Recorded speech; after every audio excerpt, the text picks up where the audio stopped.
Are our symptoms trying to tell us to bring the body back into homeostasis? Today we unpack that with Dr. John Demartini.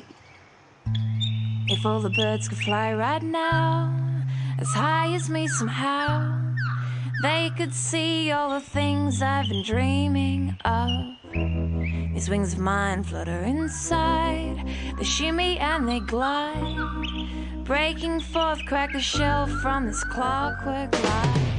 Hello and welcome to the Low Tox Life podcast. I'm Alex Stewart, your host, and today is show number 278. I have the wonderful Dr. John Demartini back on the show with us today. If you have not heard the last couple of shows we've done over the years with John, just Google Low Tox Life, Dr. John Demartini, and all three shows will come up, including today's, that John has joined us for. And each time, I think he's one of the guests that challenges norms the most out of most of the guests that I have, in the sense that he is always getting us to think so far outside the box from what is being taught and discussed. He moves us from the granular into the conceptual, from the nitpicking into the philosophy. And today, it certainly rocked my boat, and I've been thinking about it ever since this interview, just how much our physical symptoms that present, whether it be allergies, intolerances, sensitivities, hives, whatever it might be, he's challenging us to look for situations that may have actually contributed to the evolution of those symptoms. And some of the stuff is just crazy that he talks about today, and yet makes so much sense. So I just want to put in a duty of care here. We do hear John talk about radical reversal of things, even such as an anaphylactic allergy. So I want to be absolutely sure and remind everybody here, this is not, you need to throw out your EpiPen, you're going to be fine with peanuts tomorrow if you have currently got an anaphylactic allergy to peanuts. Always speak to your doctor first, but this is more to just plant the seed and begin a bit of an exploration for us all. I'm exploring it from the perception of extreme mold sensitivity, to really start having a look at what is impacting our nervous systems to then potentially create these issues down the track. And it's really, really interesting and very, very thought-provoking. So that is my warning and my welcome to you on John's show. He is a human behavior specialist, researcher, best-selling author, educator and founder of the Demartini method, which is a revolutionary tool in modern psychology. I know lots of low toxers who've actually done and experienced incredible change in their lives from doing one of the breakthrough experiences. And I still remember being a teenager and seeing Dr. John Demartini on Oprah. That was the first time I heard of him, and I'd been following his work ever since. So I'm going to hook into that conversation in just a little minute, but I want to remind you and thank you, Oz Climate, for being our major sponsor this year. You have 10% off all year round with the code LOWTOXLIFE of their excellent dehumidifiers and air purifiers. I am a huge fan. You can always give them a buzz, talk about your floor plan, ask about the climate that you live in, and ask for some direct advice for your situation as to which appliances are going to be best for you. But not a summer goes by or not a rainy spell goes by that I don't thank Oz Climate every day for their excellent dehumidifiers in controlling that ambient humidity below 60% so that mold can't grow. So there's that. And then we have the wonderful Weleda with us this month. And they're doing some pretty amazing things this month from a fundraising perspective, but also in terms of what they're giving you, Aussies. So you have 20% off all Weleda products. Weleda.com.au is the website, and your code is WeledaApril. So for the whole month of April, every skin food purchase, so that's anything from the skin food range, they have a few now, and I'm going to talk to you about one of the new ones in a sec, $2 of that purchase is actually going directly to help transition Australian farmers toward regenerative agriculture practices. So you guys know from my last book, Low Tox Life Food, just how important regenerative agriculture transition is to the health of our planet, to biodiversity, to pest and herb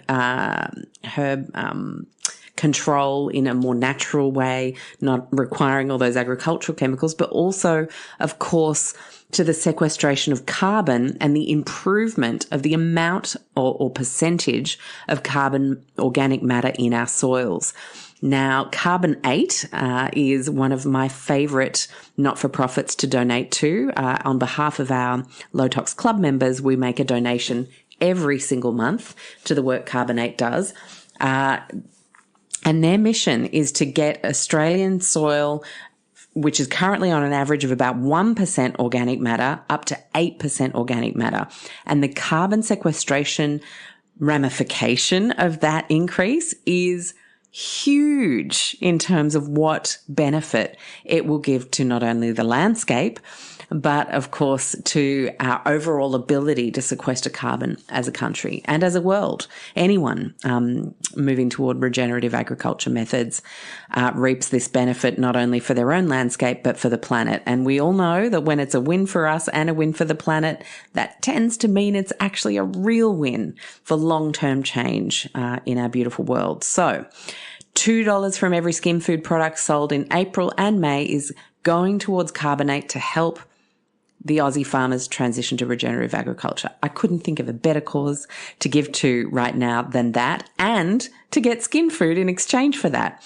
So they've actually just launched a skin food body lotion as a part of their body lotion range. And it is such a hero. What an amazing time to launch it, coming into winter for us here in the Southern Hemisphere.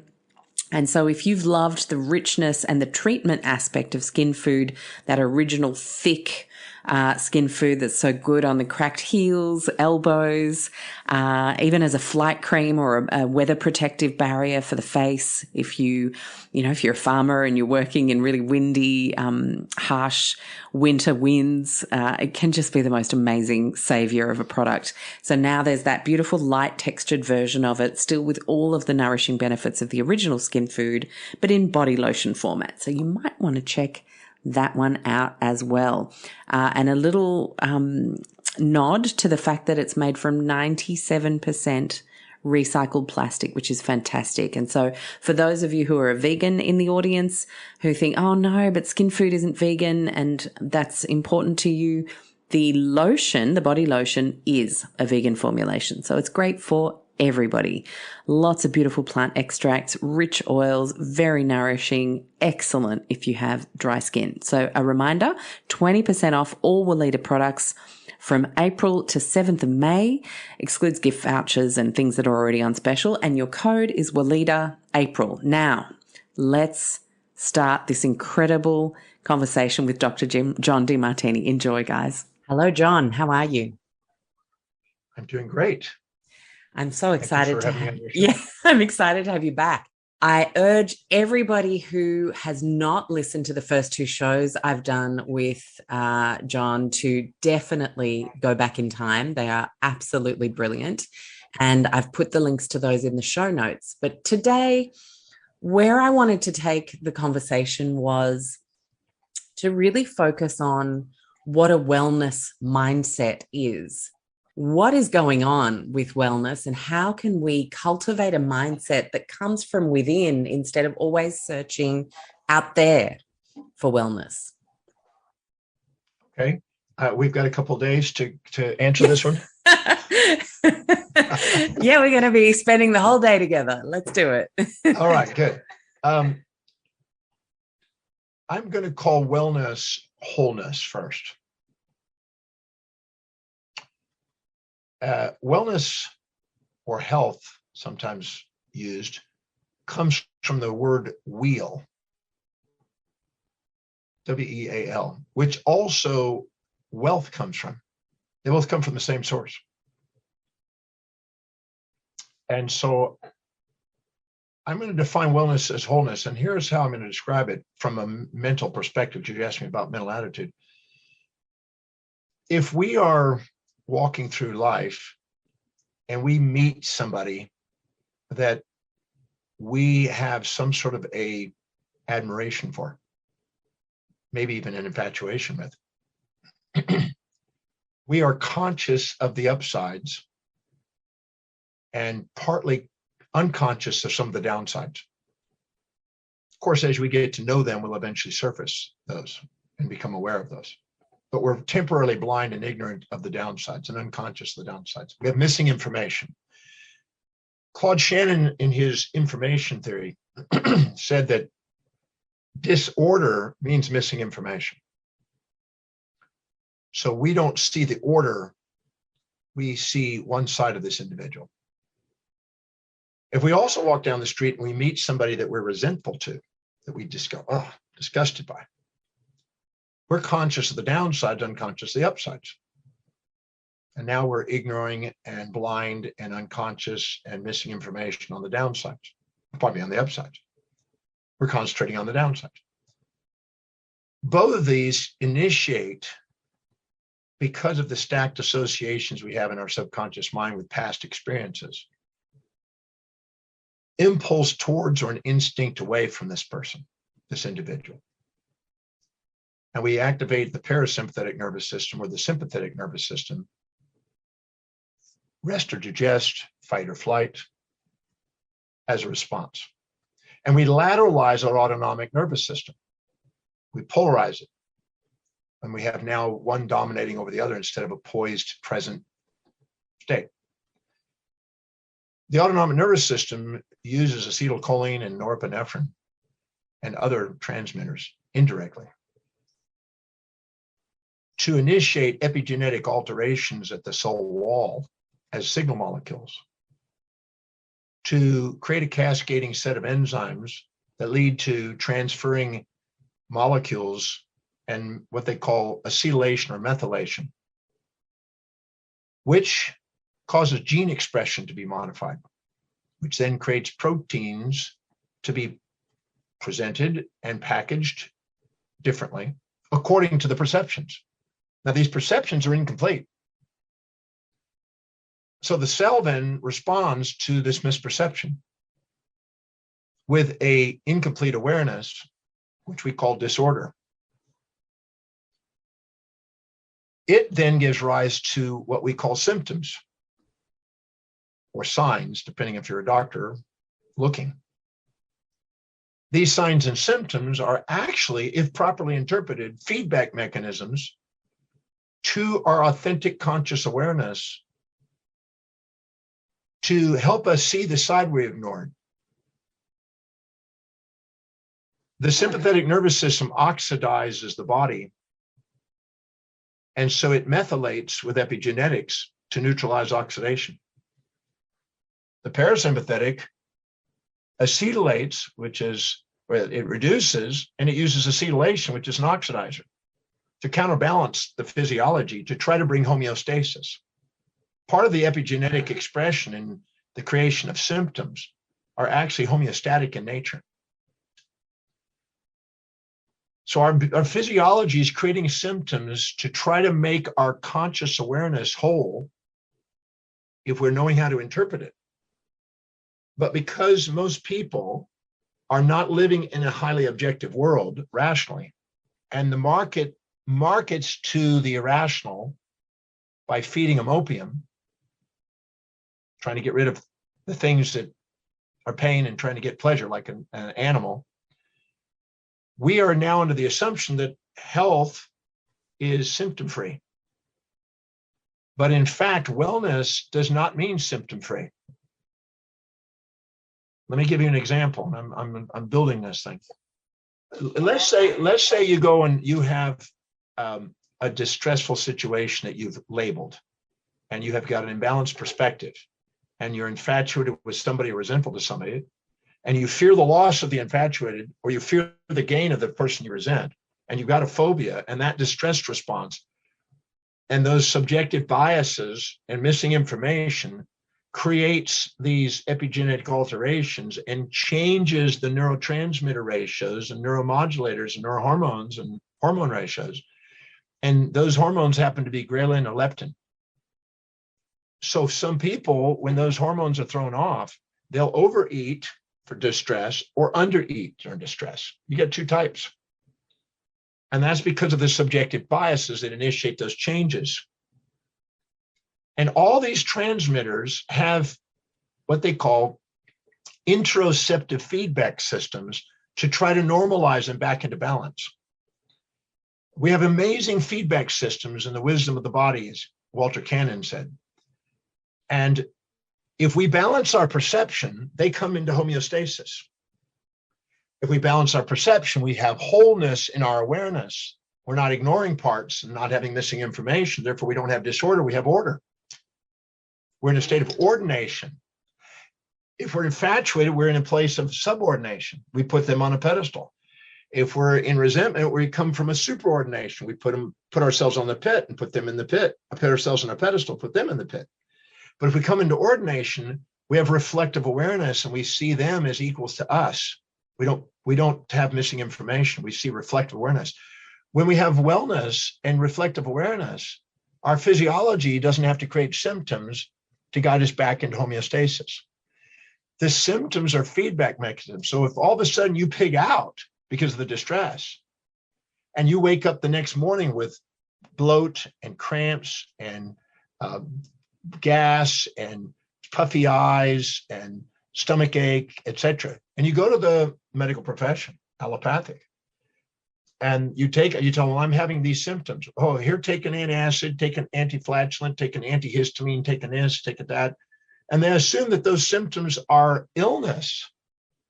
But in fact, those are actually a normal, healthy response to pigging out.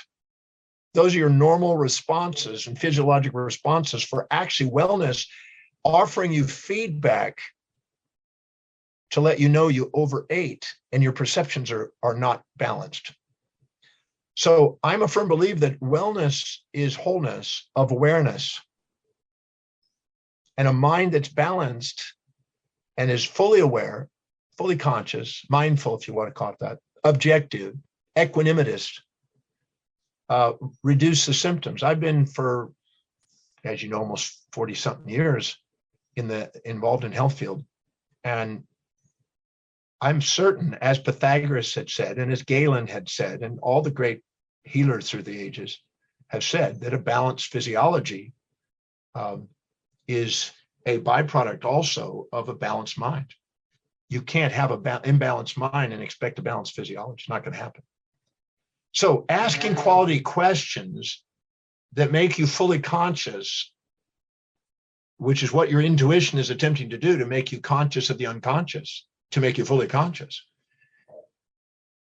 liberates you from those autonomic responses, epigenetic responses, and symptomatology that have been misinterpreted because of the opium of the masses selling us to get rid of symptoms.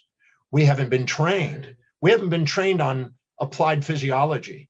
We haven't been trained on how the symptoms reveal things. For instance, if all of a sudden you perceive somebody that's going to support you and you don't feel challenged, your autonomics are going to skew towards the parasympathetic side. It's going to go towards something you want to consume. We've all been infatuated with somebody and wanted to nibble on them or chew on them or suckle on them or whatever, because they're you want to consume that. That's the parasympathetic. And then what happens is when it does, and we have that feeling, we have the digestive system increases in the little mucoid cells, the goblet cells, creates mucus. It increases the circular and longitudinal fibers and activates peristalsis, and it increases secretion and allows the bowel transit time to speed up and allows the fluids to move on and the digestive systems to work, and you digest your foods really well. But if you perceive somebody challenging you, the parasympathetic shuts down, the sympathetic comes online, the fight or flight response occurs, the goblet cells dry up, the circular muscles shut down, our peripheral muscles come into place with tension, our digestive system shuts down, and now we get a slower bowel transit time, we have a harder bowel, we get drier bowels. All of our symptoms are feedbacks to our perception. I've taken every cell in the body, every known cell, and looked at how the autonomics respond to perceptions, and looked at the symptoms and charted those symptoms, and seen how these autonomics are actually giving feedback. And nobody's educating people on that hardly. Mainly because people don't want to know that. They don't want the responsibility and accountability. There's too much responsibility and accountability. So they'd rather just take a pill for every ill, right? They'd rather just blame something on the outside for their reality instead of actually being accountable and learn how to balance their mind and balance their physiology and bring wellness to their thing. And I call that wholeness. You're whole, and you're seeing life as a whole, not as parts and subjective biases. And what's interesting is the people that actually have these symptoms, they're functioning in a different part of the brain. They're more subcortical. That's why they're in survival mechanism. And the more polarized you are in the amygdala and the subcortical areas of the amygdala, the more you seek the pleasure and avoid the pain, the more you fear the loss of the pleasure, the more you fear the gain of the pain, and the more phobic you become, and fantasies you become to escape this distress. So you're living in a sense of dissociated state, which is creating the symptoms. And if you reclaim things and have reflective awareness and know how to ask questions to balance the mind, I've watched symptoms dissolve in minutes that are chronic when we do that. Wow. Every weekend in the breakthrough experience, I watch these transform. So there's no doubt. Now, there's no doubt that what we eat has an impact. There's no doubt about the people we associate and how we interact with our life and our lifestyle. And there's many variables. But even those are derivatives many times of our mental state. So, I don't want to negate them. I just want to incorporate them. So I wanted to ask you then, John, let's take someone who can't eat rice without getting completely constipated. Is what you're saying, is there already something underlying in an imbalanced mind that then creates the propensity for weaknesses in dealing with various foods? Or let's say it's someone who's really sensitive to electromagnetic fields and there are some phone towers down the road and they get heart palpitations. Can you unpack that? So is it a chicken or the egg scenario that we're trying to get to the bottom of here? Well, I don't want to say that there's not an electromagnetic effect on physiology, because there is subtle. Some are way more sensitive than others. Some are psychotically reactive, because I've taken people that are claiming to do that and asked them new sets of questions that reassociate their perceptions to the electromagnetic field. So most of that is subjectively biased by highly polarized articles and literature that's out there. That's, misinformation sometimes. There's no doubt that electromagnetism has an effect on bonds. It can cause vibration, it can cause rotation, it can cause translation and breaking of bonds depending on the electromagnetic spectrum and how long it's there and what molecules are there. And so there is a science to that, but there's also a misinformation field around that science. So I don't want to say that it doesn't have an effect, because radiation in the form of ultraviolet and X-ray and gamma, without a doubt, causes change in physiology.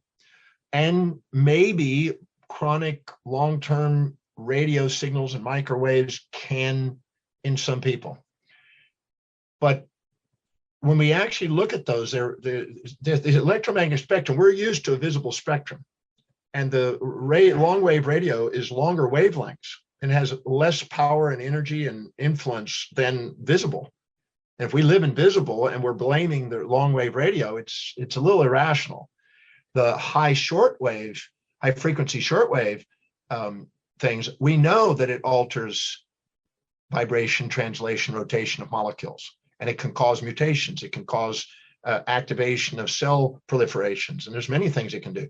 So we have to put the science to it, take out the misinformation, and sometimes people read a book, they subordinate to that authority, then they become more sensitive because they're now judging it. And then now all of a sudden they're blaming and they have a false attribution by it, assuming that the reason why they're having the feelings you have is because of this electromagnetic field.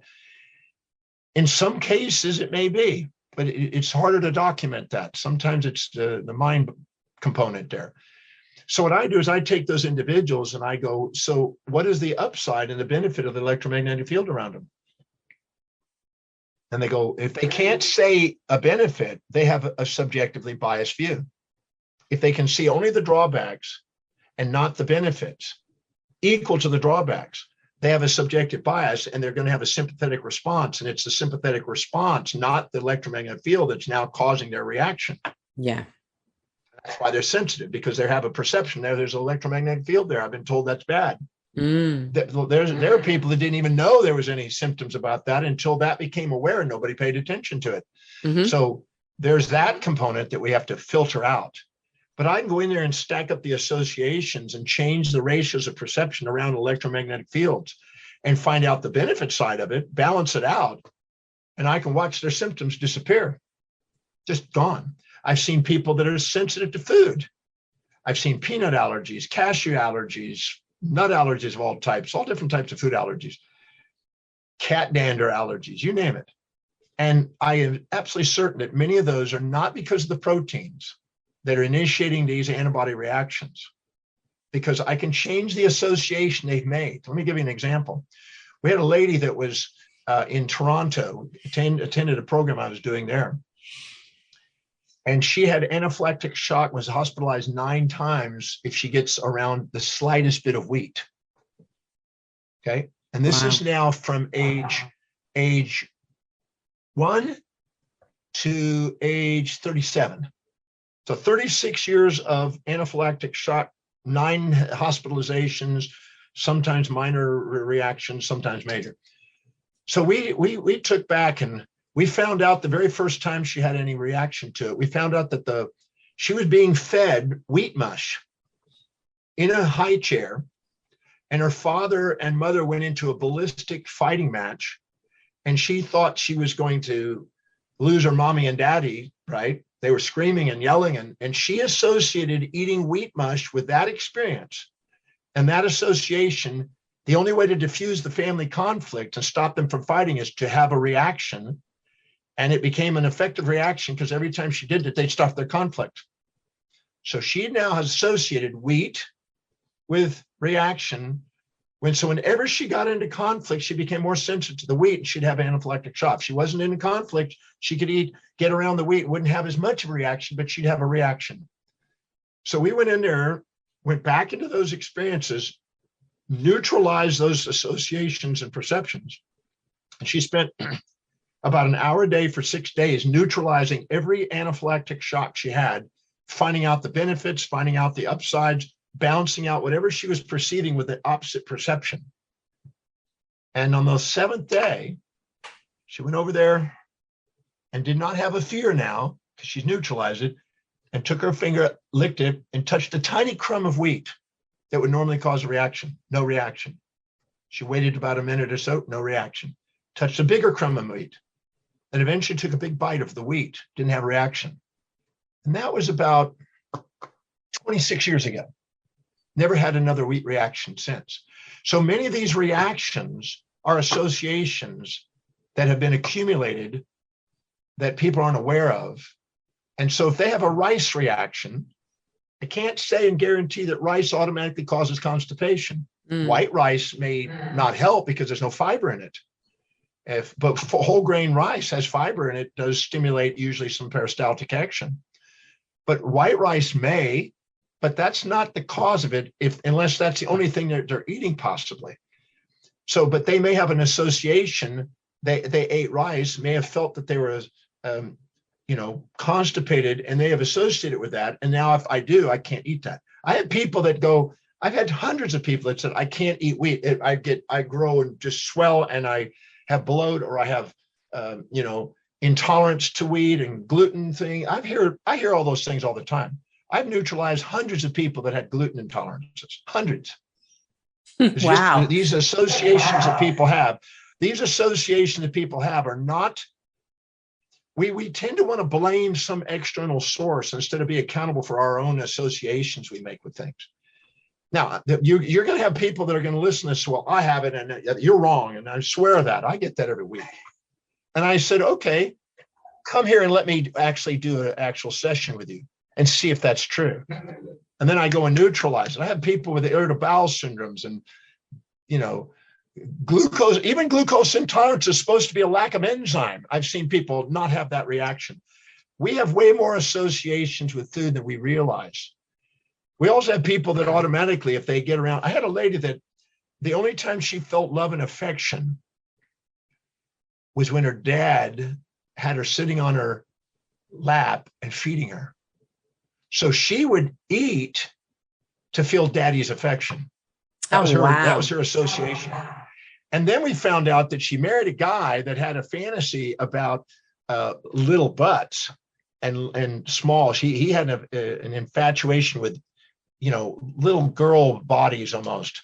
And so she was going to try to get daddy's affection by eating, but then she would feel guilty. And then her husband she's afraid her husband's going to reject her because he's always looking at porn with little girl bodies, thin little butts and stuff. And so she was caught. And so she started bulimia. She'd overeat to get daddy's affection. Then she vomited to get her husband's affection. And she was caught in this cycle. Wow. And we had to go in there and neutralize these associations she made. We had to go find out where the affection was in another form. And it was really, we took about 3 hours to neutralize the whole thing. The bulimia, the volatilities in diet, all those stopped. So I see this all the time. This is a regular thing. But people don't talk about it because they have to be accountable. They got nothing to blame now.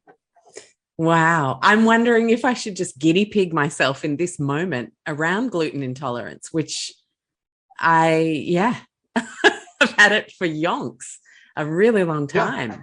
And it was associated with tonsillitis. So eat gluten, get tonsillitis. And that was why I stopped eating gluten. And then the tonsillitis stopped as well. So how do you unpack that? Well, I don't know what we may have had. You may have had the first tonsillitis and you may have been eating wheat associated with it. And those got associated. I don't know. I'd have to go back and trace, and we'd have to find out and trace back and do a little analysis on it, try to figure out when this first time you ever had a reaction. Because there's other things that can initiate tonsillitis too, that may have been associated with wheat eating too. That all it takes is an association. There are conditioned reflex, as Skinner said, and conditioned reflex, like Pavlovian reflexes. And you can create a reaction, I guarantee you. There are people that have reactions around people, not food, around people. I'll give you an example. I love this one. This is the first time I became interested in this when I was 20. Mm-hmm. I'm sitting into a microbiology class at Dr. Jurchik's class in the University of Houston. And I'm just sitting there waiting for him to come to the class. I'm sitting up in the amphitheater. And all of a sudden through this door was this stunning 20-year-old brunette model, Spanish model. She was stunning. I was like, my tongue was hanging out. Oh, I was infatuated, blind to the downsides, right? Yeah. High maintenance, basically.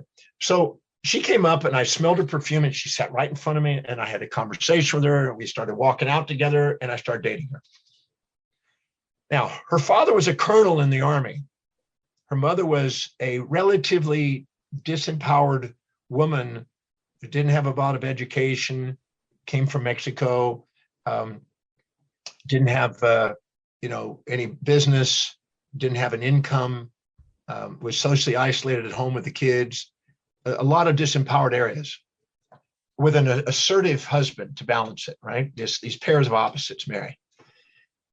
And she was afraid that her daughter was going to run off with me and get married.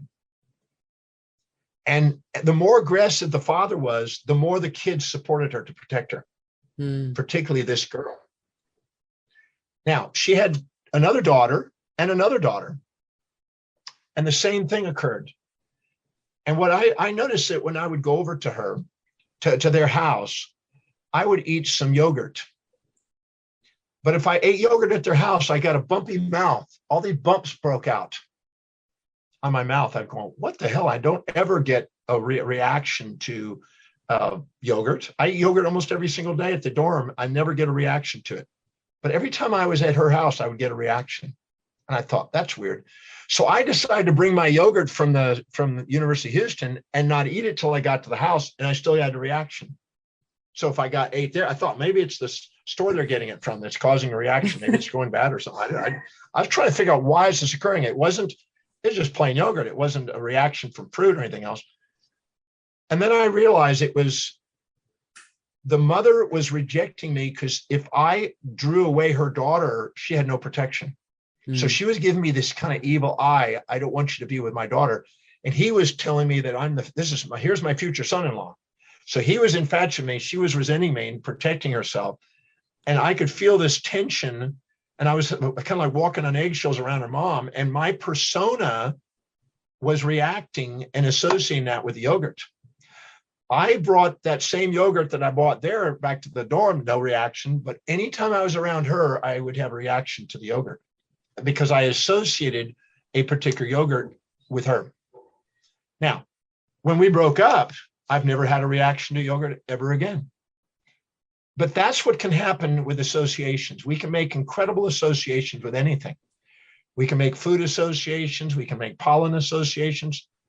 I love watching people that think they have pollen associations, dander associations. I had a man in Toronto one time at a dinner, and he says, I'm going to have to cancel dinner. I said, no, come. I want to show you what we can do with the allergies. So he comes, his eyes are watering, he can barely see. He's got a cat reaction because his cat jumped up on his jacket, and he put the jacket on and got the dander in his eyes, and his eyes are thinking. He said, this is a 3-day deal for me. I went in there and changed the associations he made with cats. One by one, we spent about an hour and a half to 2 hours almost. And we changed all the associations with cats he had. And his eyes just cleared up. He says, this is normally 3 days. It took about 45 minutes. The eyes are starting to go down. Didn't have a reaction after that. That was many years ago. No reactions. So he changed his association. And we don't realize these associations are going on and causing these reactions. And I've debated with medical doctors and specialists and everything else because they have their desensitization processes and all these other processes. And I'm not negating those, also have value. But this is something that's real because we've done enough cases of this. And I've got thousands of facilitators I've trained are using this and applying this and getting the same kind of results. So it's not some placebo just by me and my belief system. It's something that's demonstratable. So we don't want to just blame some outside thing. And then, because there are people, you've seen them, they have a laundry list of things they're allergic to. And so their friggin' life is basically on hold because they can't eat anything. You've seen these things. Yeah. They're ridiculous. And I'm sitting there going, I had a lady that came in one time with a list that was 200. She's allergic to all this. And she's trying to live in this crazy life that she's doing. And I sat down and we didn't have to do all of them. We only did about 5 or 6 of them. And the other ones started to melt away because she realized she now had the power again. She had made these associations. She was blaming these things. And now, and compounding it with an anxiety. Now, if I'm around them, I'm going to be sick. And now I'm around them, I'm going to be sick, and compounding it. And then being angry at people if they had those things around her. How dare you do that in front of me? It was compounding. No, we balance out our perception. We change our physiology. Our pro-inflammatory and anti-inflammatory systems are autonomically initiated. Bring those into balance and the cytokines check themselves back in. Even the white blood cells are regulated by the parasympathetic nervous system. The red blood cells are more sympathetic. They're for fight or flight in case you get injured, you got to bleed. It's there for your platelets are more sympathetic. Your white blood cells are rest and digest and they repair. And they're responsive to things that are association. And you can actually get a sympathetic and parasympathetic ratio imbalanced and make white blood cells respond with too much or too little histamine, etc. I had a lady that had wheals and urticaria, as they called it. And we found out that every time she thought about a guy associating with her daughter, she ended up dating a guy that tried to have sex with a daughter, pedophilic sex with her daughter when she was a very young girl. She felt guilty about the idea that she kicked the guy out. And then she's always now protecting the daughter. Well, the daughter is associated with that. So anytime anybody ever tried to do anything with the daughter, a guy with a daughter, she got urticaria. And then her daughter had to take care of her to protect her daughter from having to be with a guy. We had to clear that. We cleared the association we made. We found out how it benefited. The daughter wasn't as reactive as the mother was, but it was a subconscious strategy she was using to keep her daughter from being infected by a man. And and the second that was cleared, no urticaria. Wow. I've seen this. I mean, it's amazing what our body is able to do if we change and balance out the mind. So I say that wellness is wholeness, wholeness of awareness. And would you say, not everyone can perhaps come on a breakthrough experience, or people are hearing this right now and just going, oh my gosh, mind blown. What can I do today? Could someone literally just start to journal and try and trace back associations and have a bit of a play with this? That can help. Learning the right questions is the key. Learning how to ask the right questions. I've tried. I published. I've created a textbook on this, and but I never published it for the general audience. It was mainly for health professionals. And so, can they be trained in it? Yes.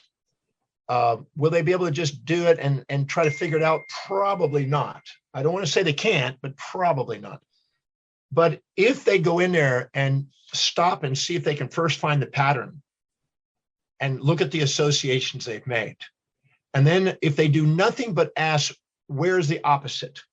What are they? So if they see, well, every time I do this, it makes me sick to my stomach.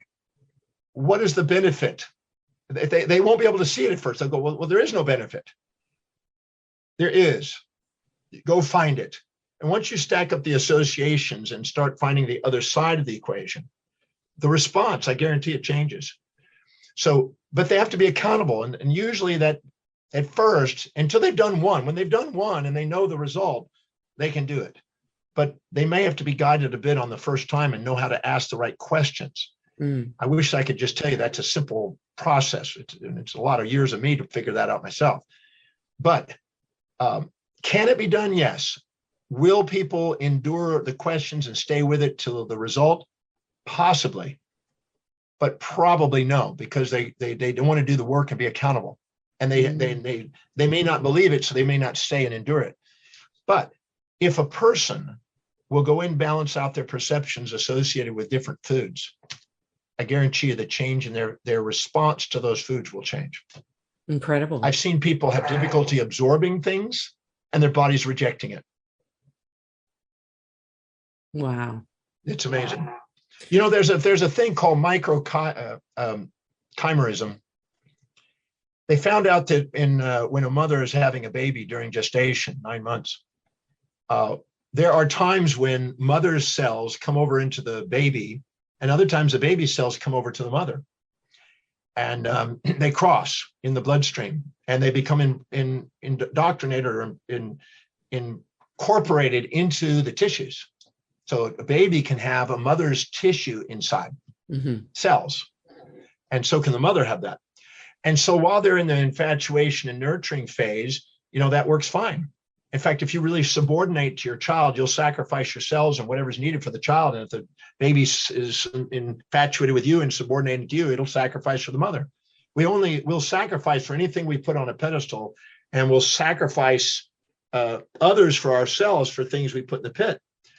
But we found out later on, that very mother, if you have a major resentment to her, you can attack her cells and create an autoimmune response. And so we can associate an autoimmune response with microchimerism.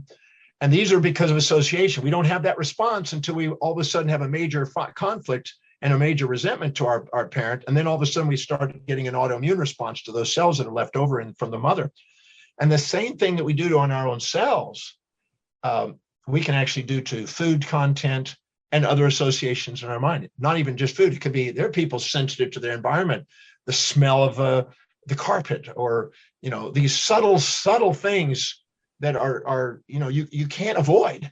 You're running your life in a sense of you're in a toxic world and you can't even live and you're frightened to death. Those all can be neutralized by new associations. Not to say that they don't have an effect on physiology, but the exaggerated response that people have many times are just sometimes crazy. Their life is crazy because they're trying to avoid everything in their life. Yeah, I can definitely attest to working on balancing the mind. I had hideous reactions to mold. And I'm talking like scary, kind of like, is this the time when you're supposed to call the ambulance? Like, really just thinking I was right at the edge of absolute danger zone. And everything from heart to twitching, tremor, like crazy stuff. And yeah, sure, getting out of water damaged buildings is important. But it wasn't until I started working on the nervous system and developing a healthier balance within myself mentally that I started to realize I was less reactive, not only just to mold, but then to everything. The whole thing. Mm-hmm. That's it. Yeah. So I don't want to say that it's a panacea, because that's not, that's foolish. But I can say that we sometimes overlook our role of our perceptions in our physiology. Mm. And Walter Cannon wrote a book called The Wisdom of the Body. Claude Bernard talked about homeostasis. We have an amazing homeostatic mechanism. Almost every transmitter in the body, every regulator, every signal molecule from the time we're a zygote to the time we're formed and at birth, all the way through our life. These all have homeostatic feedback systems. Every transmitter has it. So we have a mechanism trying to balance it, but our perceptions are what keep it skewed. So until we have a balance of mind, we're not going to have a balanced physiology. Not going to happen. And treating the individual, now, can taking nutrition and eating different change the chemistry and affect our mind? Yes. Can our mind affect our assimilation, absorption, and chemistry? Yes. It's a two-way street. So if you go to a nutritionist, they're going to see the same condition from a nutritional perspective. You go to a psychiatrist, he's going to do it with a drug. Go to a psychologist, they're going to do it with a therapy. You go to chiropractor, they can do it with an adjustment. You go to a naturopath, they're going to do it with some sort of natural approach. Go to medicine, they're going to probably give you a pharmaceutical thing. All of them have a place. They're all approaching the idea of balancing it from different perspectives. The reason why I like this whole holistic perspective, this mind perspective, is it gives people the power back. Otherwise, you got to go and get all those other things out there and people out there to take care of you. I want people to have their power back. And that's why I concentrate on that. Do you think people might be scared about what life would be having your power back? Like, do you see that sometimes being a hindrance, like fear of your own success almost? I've never seen a fear of success. Mm-hmm. I've never seen it. That's not ever been seen.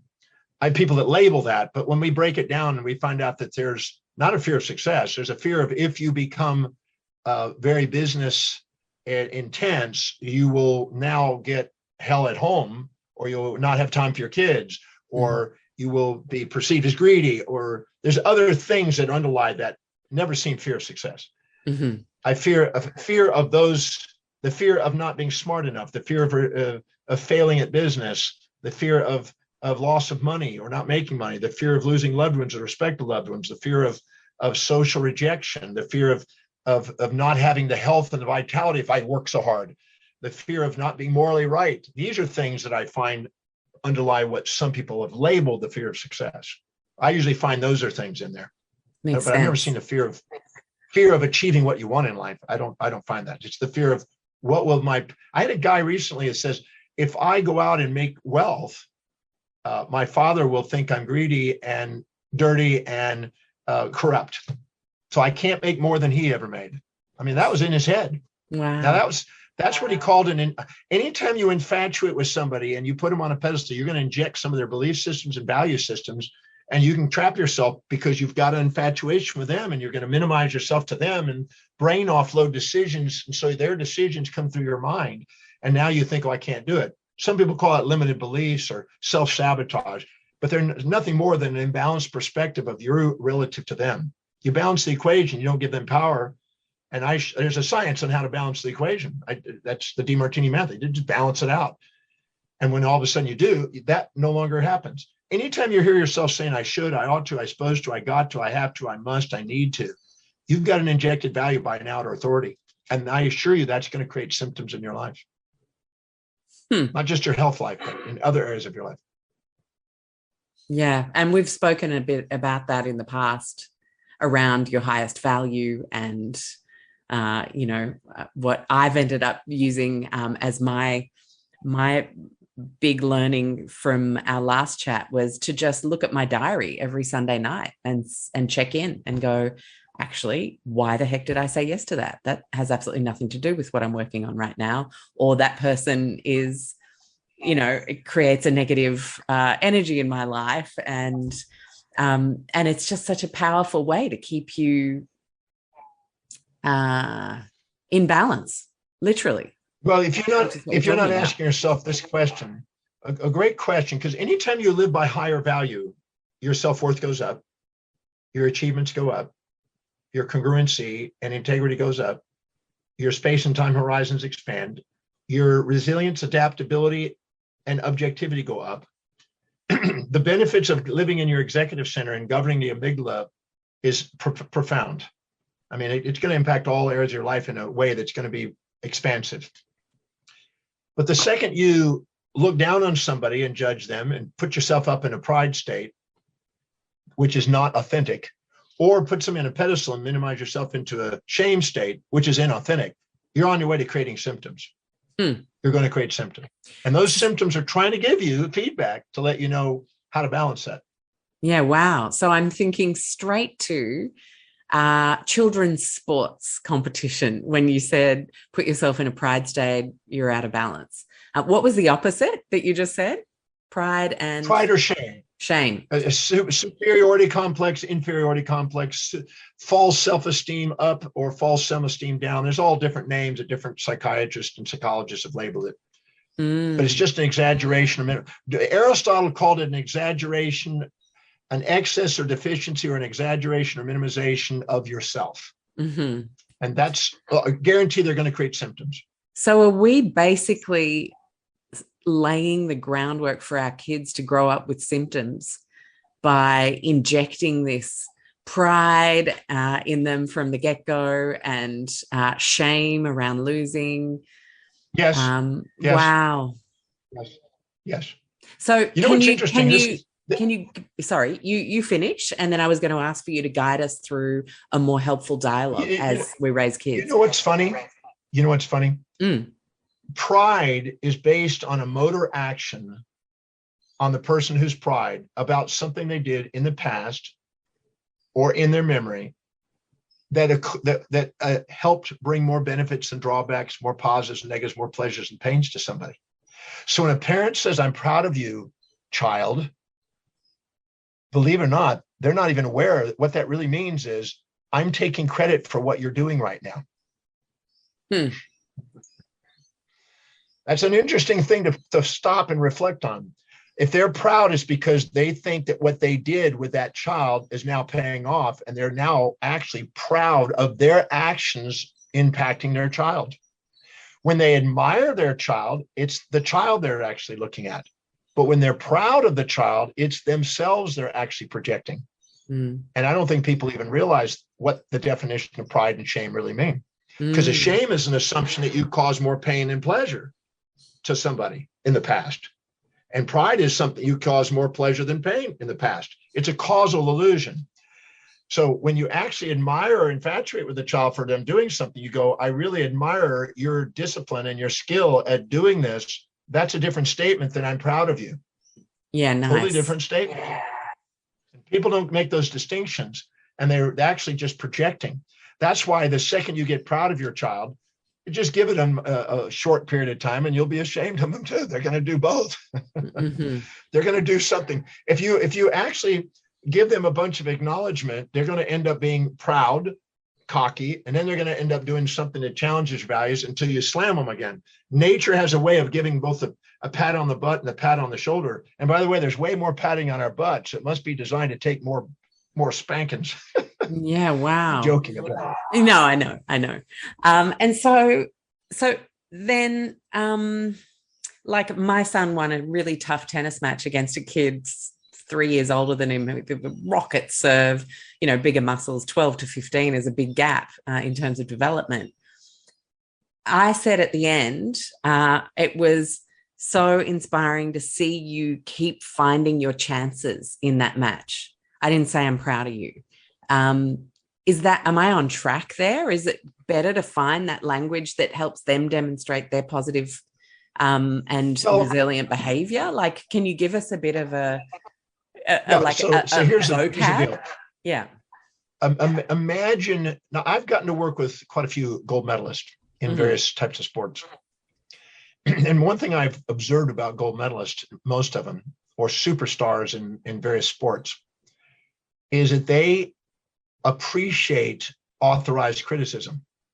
They want a coach to give them feedback.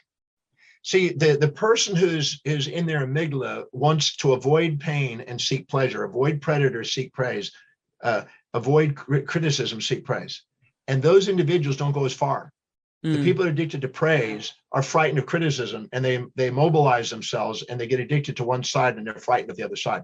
So they're almost not going to take chances in life. The individual who can embrace the challenge as much as the support equally and sees them simultaneous, those are the kids that go the farthest.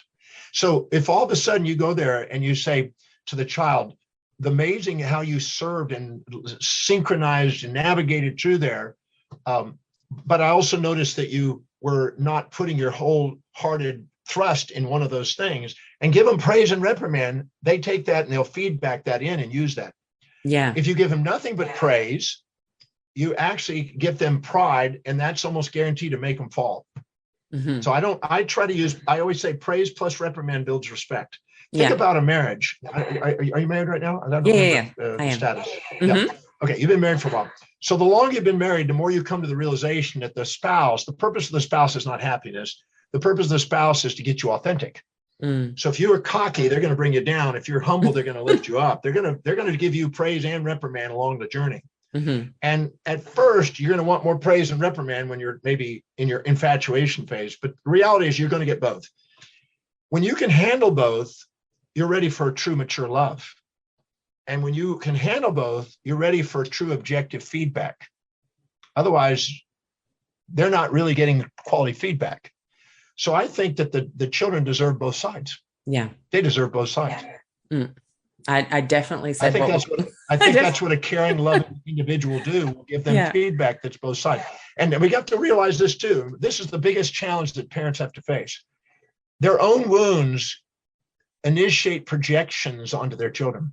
So in other words, if they had something happen in their life and they're now go, oh, I never saw the benefits of that. I've been wounded by that for the last 40 years. And now I see my kid going through that. They're going to have compassion. Compassion is one wounded person of the past now identifying with the wound of another person. And then they're going to sympathize with them, which is actually going to make them not look realistically at what are the advantages of what just happened. And they're going to now sympathize them. And if they get attention out of that, and you give false attention during sympathy like that, you can get them to go out and get in those dramatic situations in order to get attention. So you have to make sure that your children are there to teach you how to clear your own wounds as you learn how to appreciate them. I think that's an important component, because what we call caring is sometimes wound projection.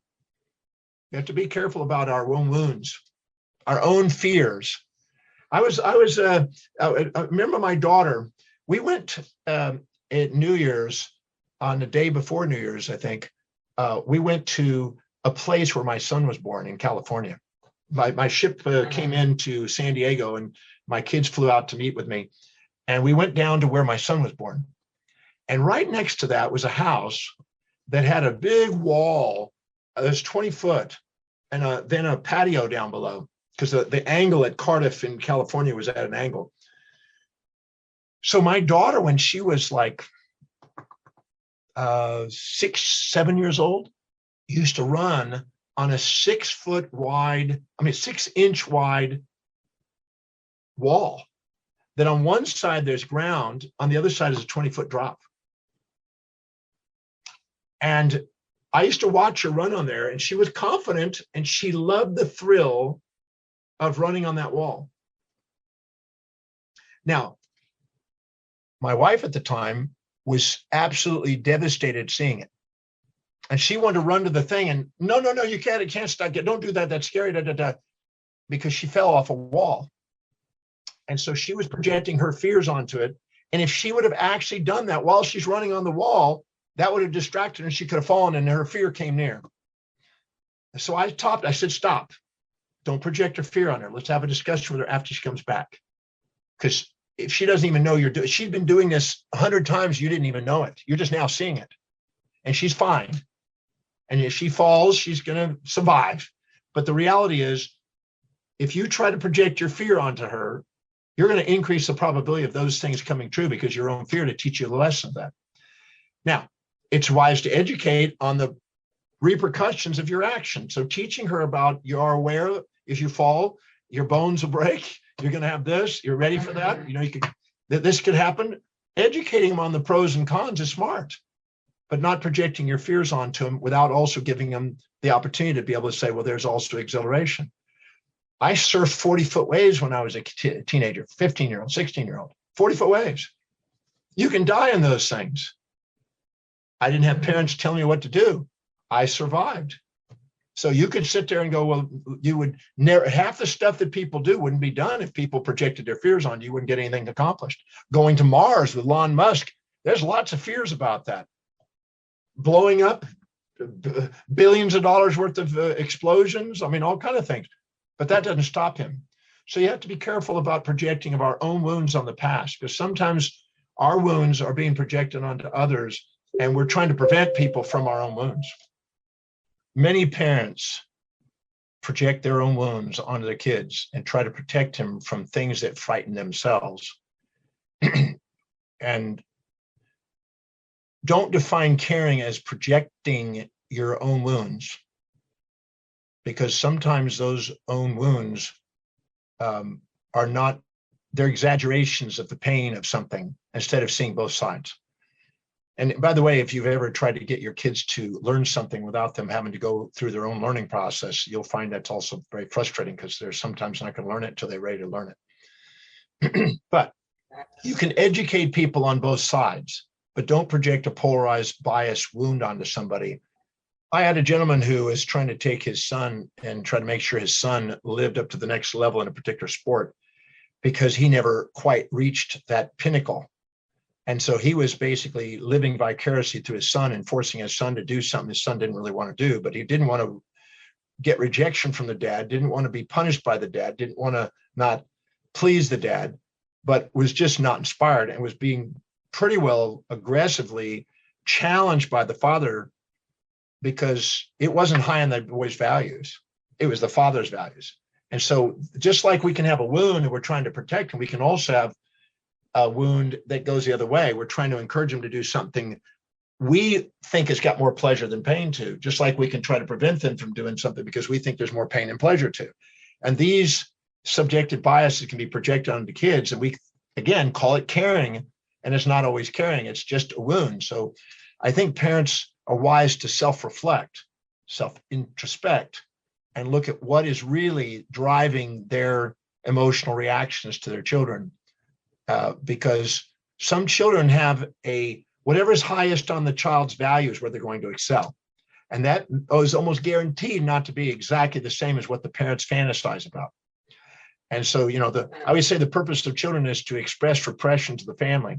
So if you can almost guarantee that, something that you think is important, you're going to have a child in there that's going to play the opposite role. You can almost guarantee that.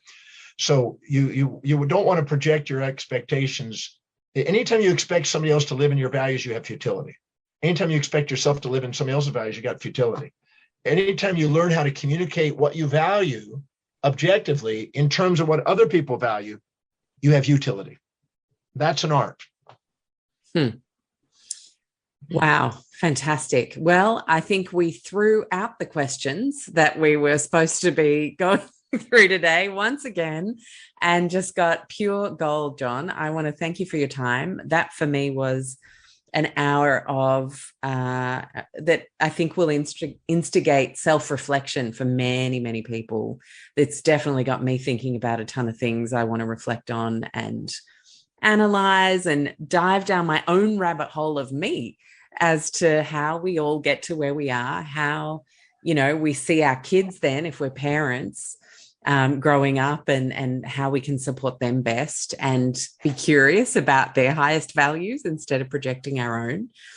Thanks once again. Such a great opportunity to spend this time together. Thank you. I appreciate it. Look forward to whenever we get to do it again. Thank you We'll so have much. to, because we didn't get through any of the questions. Yeah. Oh, that's the perfection of it. Exactly. Thank you.